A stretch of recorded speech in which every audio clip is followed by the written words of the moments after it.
You are listening to episode number 247 of Better Blood Sugars with Delane MD.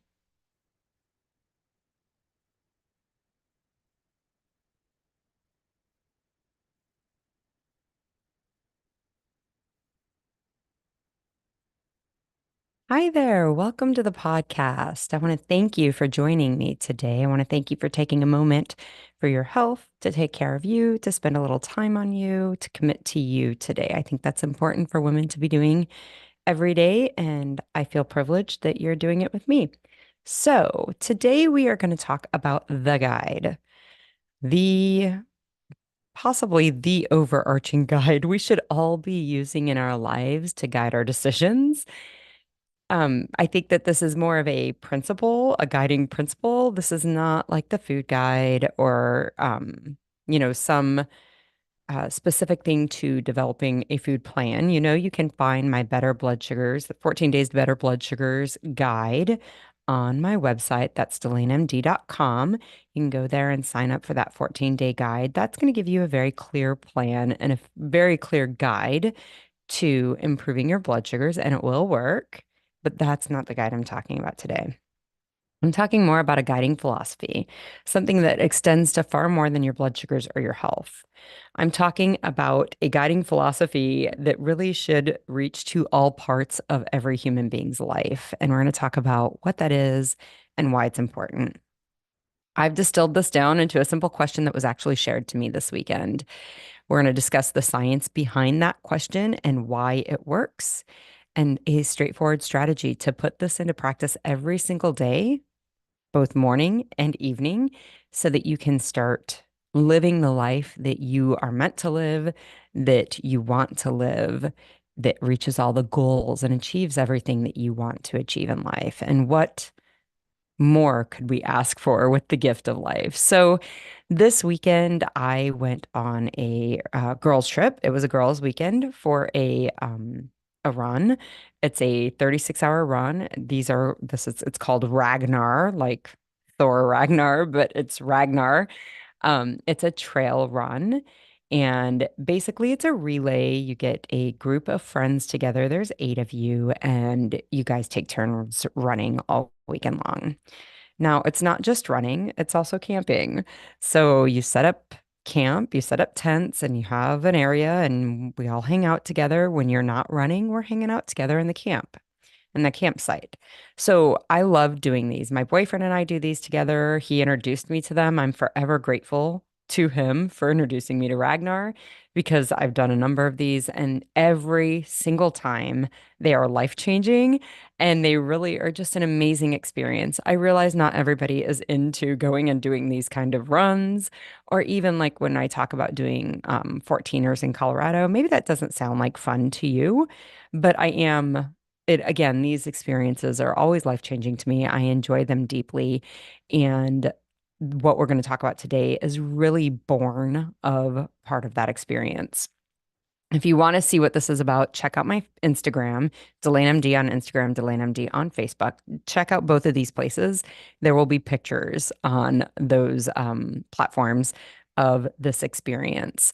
But what we did, there's a group of 8 of us women, and we got together and we did this run. I love this group of women. They are so amazing. Some of them I've known for a very long time, and some of them were new friends to me this weekend. Our ages ranged from age 28 to age 67. The interesting thing about that age range is the 28-year-old was the granddaughter of the 67-year-old that ran this. And what a gift to have set up your life so well. These are life goals, right? Set up your life so well that you are able and fit and healthy enough at age 67 to do a rather intense um, event, an intense physical endurance event with your granddaughter, who's also fit enough to do it. Just an amazing experience. We had 2 women in their 30s, we had 2 of us in our 40s, and 2 women in their 50s. Really a span of ages in this group of 8 women. There were different running abilities.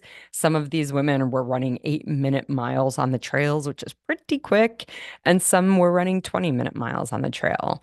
It just didn't matter. We were there to have time with our girls, to have time in nature, to see the stars, to have a campfire, to go out and push ourselves to, achieve something that we maybe hadn't achieved before, or that just makes us feel like I did something this weekend. I love these experiences. So again, there's this running, and then you're sitting at the campfire, or you're sitting at the camp. There were bonfires, but we didn't go down to that. That was not, you couldn't have a fire in your campsite. So a lot of it was just sitting in the campsite. These women are just, it's just an amazing group of women.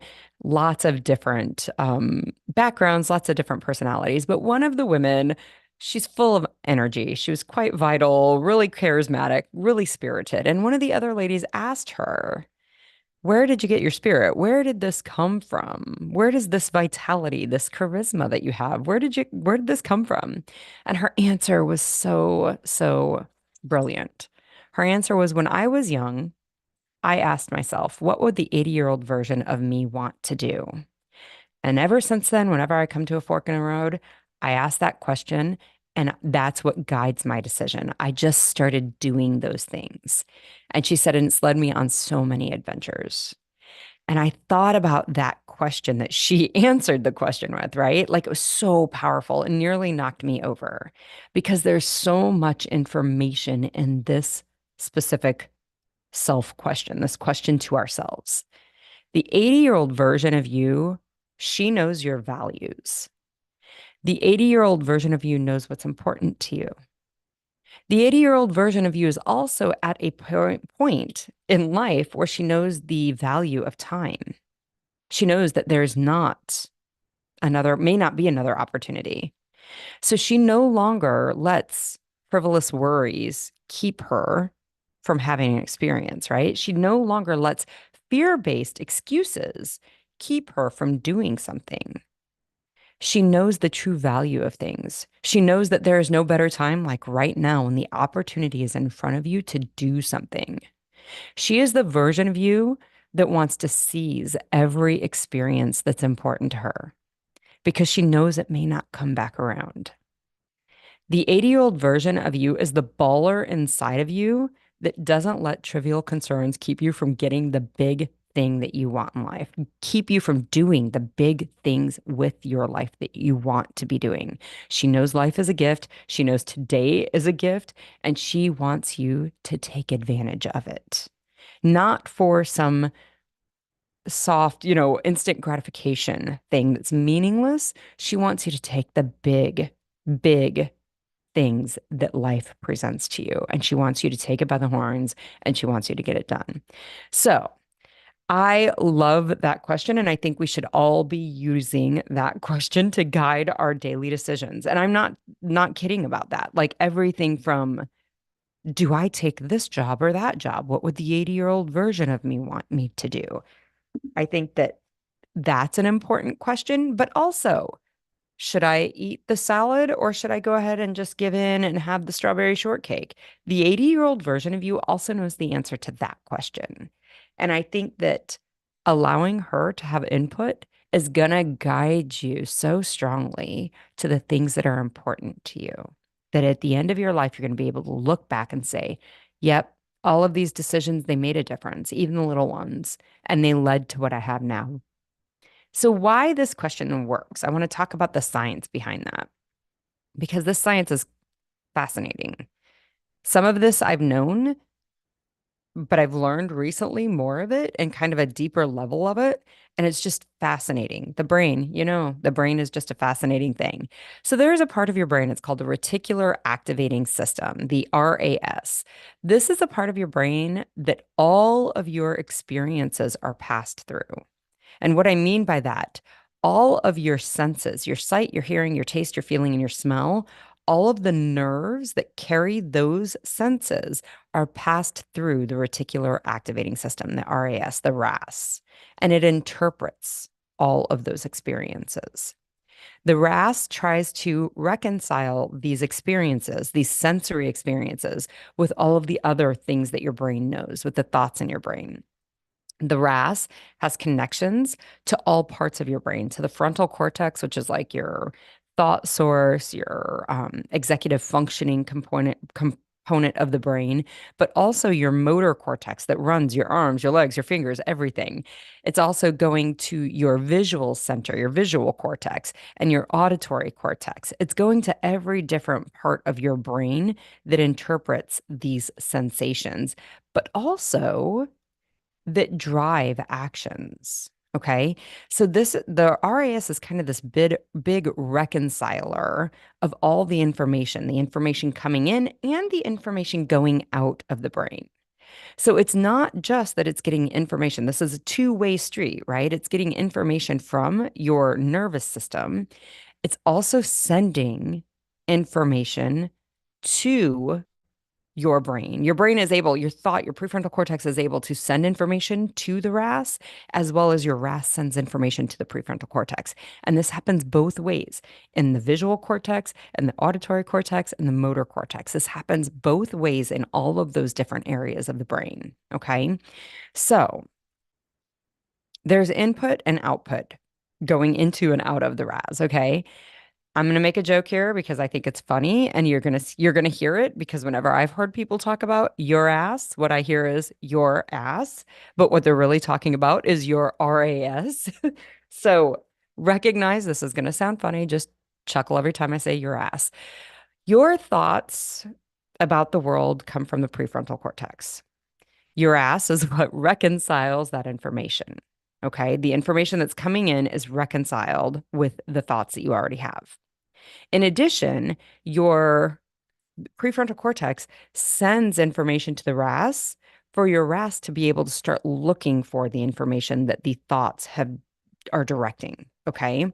So you get to direct your thoughts, and then your now I'm just saying your ass. Your RAS will interpret all of the senses that are coming through your sensory system, your visual, your hearing, your taste, your touch, all your smell, all of the different senses.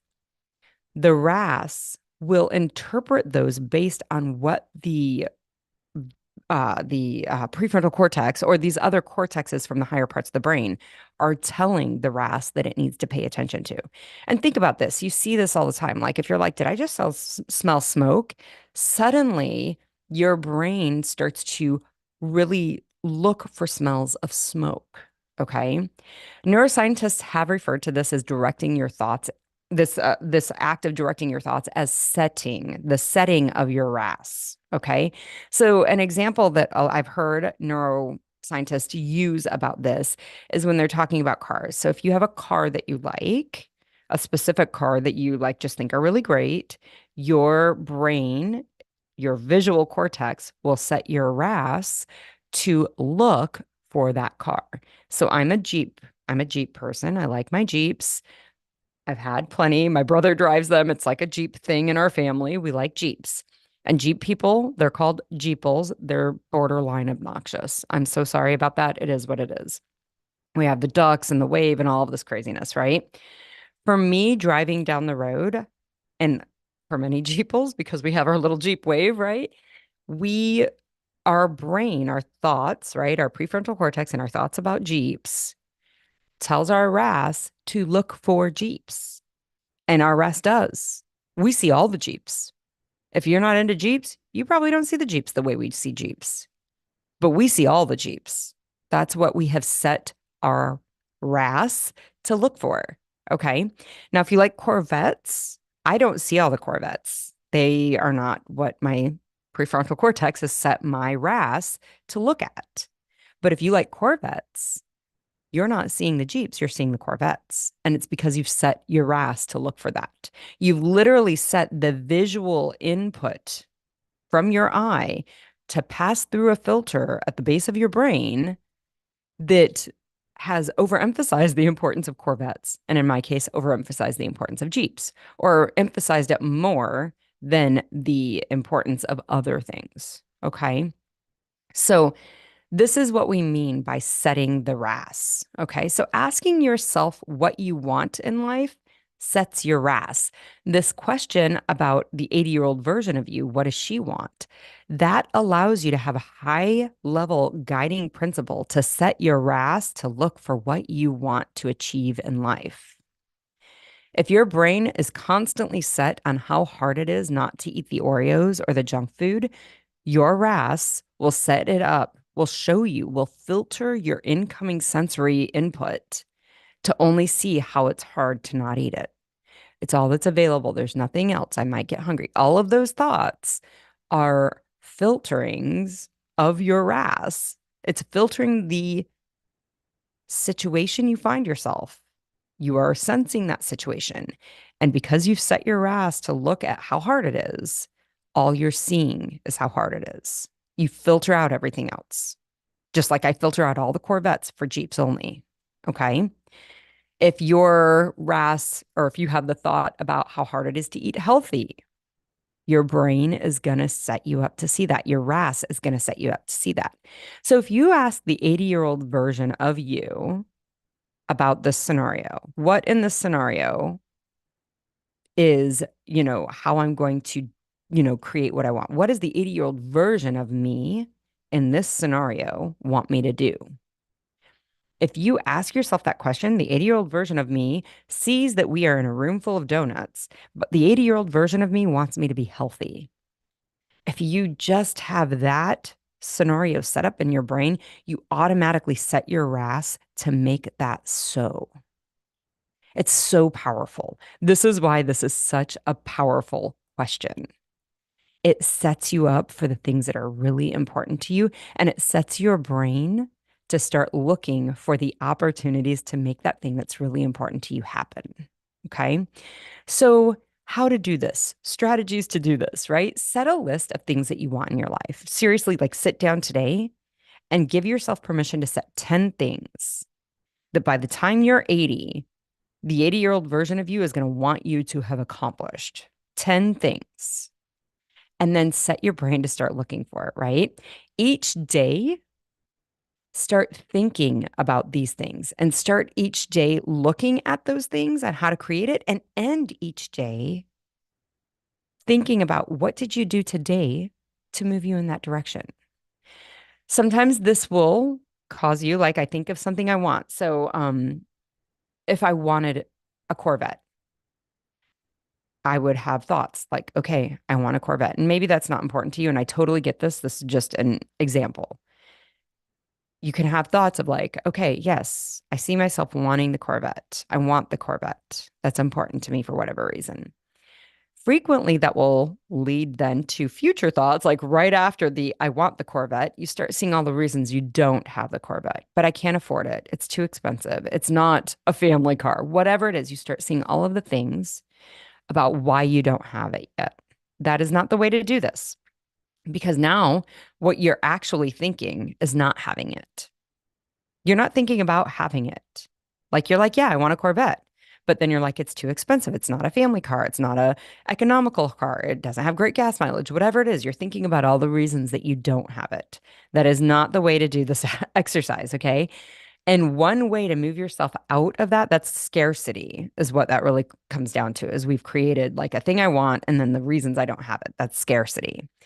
Instead, add gratitude. Start this practice out with gratitude. What do you want? I want a Corvette. I am grateful I have a job that allows me to pay my bills right now so that I can save up money and reach that goal. Okay.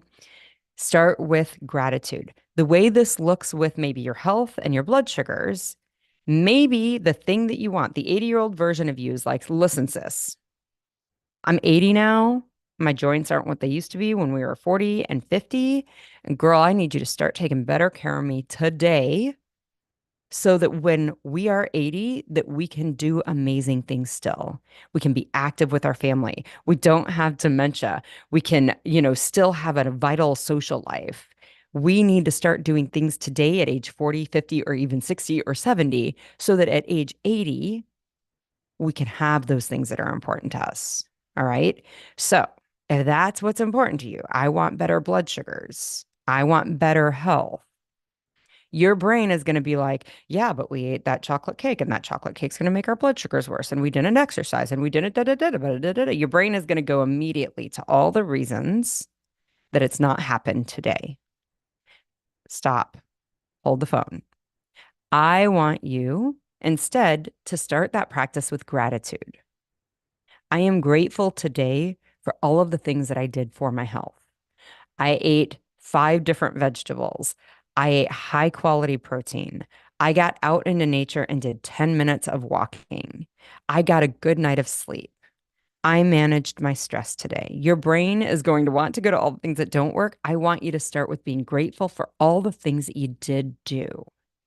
And then I want you to start envisioning, like, I want health. The 80-year-old version of me, she wants this health, better blood sugars. These are the things I've done today, and I can continue doing those things tomorrow. Start utilizing that practice to create these things that you want in your life, these things that are important to you. The RAS of the brain is the reason that asking this question about your 80-year-old self is so powerful. It's going to set your brain to finding the solution. It should start with gratitude. If you find that you're getting into that scarcity brain, pause, go through all of the things that you have done and that you're grateful for. I mean, even if it's like maybe you didn't do anything, but maybe your A1C was 8.5. Ladies, it could be 13.5. Okay. It could be 13.5. And if your A1C is 13.5, if your blood sugars are 350, you can be grateful today that you're not actively having some negative consequence of that. And there's always a worse consequence. It's one thing that medicine has taught me. There is always something worse. Believe me, if you have the mental ability to sit there and desire better health, that is something to be grateful for because there are people out there who are so sick that they don't even have that. Find something to be grateful for and start your setting your reticular activating system to finding better ways to continue that, but start it from a place of gratitude from where you're at right now. Okay. This is why this is such a powerful question. And it did, again, it struck me. I'm grateful for the ladies that I was out with this weekend. I'm grateful for Ragnar weekends in general. Every time I've had one, I come from it and I'm so rejuvenated. And I'm just so grateful for that. So, this question, though, was really, really powerful, and I wanted to share it with everybody. And I hope that you start implementing this. Certainly, if you ever have any questions, don't hesitate to reach out to me. You can always find me at delane@delanemd.com. I'm happy to answer any questions. If you have any suggestions, I'm happy to entertain any of those. But for now, I want you to keep listening. I want you to keep avoiding foods that are making you sick. I want you to keep making choices for your vitality and your longevity. I want you to remember if you are on medications to be very careful making the food changes that I recommend in this podcast. You've been medicated for the way that you've eaten in the past. And if you change the way you eat, you're going to need to change your medications. You need to get on the phone with your doctor, get a clear line of communication open with them so that you can know how they want you to share your blood sugar logs with them and how they intend to share with you medication changes. Get on the phone with that. Be very careful as you make these changes. I will be back next week and